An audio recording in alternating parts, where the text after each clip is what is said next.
Hello everyone! Today we're going to talk about the word shock.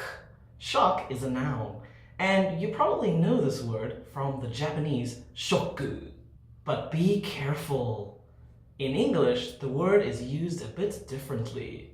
So in English, if something is surprising, we'll say, "Ah, that's a shock!"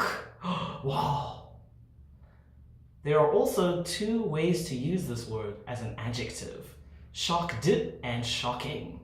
The word shocking is used to describe things that are surprising, whereas the word shocked is used to describe the way we feel when something is surprising. So, for example, I feel shocked. But today's news was so shocking. Oh my goodness. And now for an example of how we use this.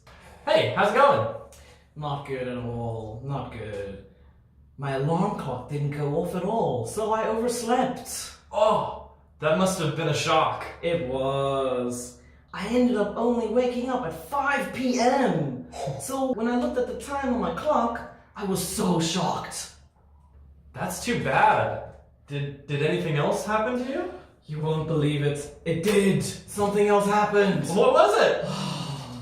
So when I woke up and I was late, I was in such a rush. When I went into the shower, I accidentally took my phone with me. So, as I got into the shower and I turned on the water, the battery got soaked in water and sent electricity through me. Now that's shocking.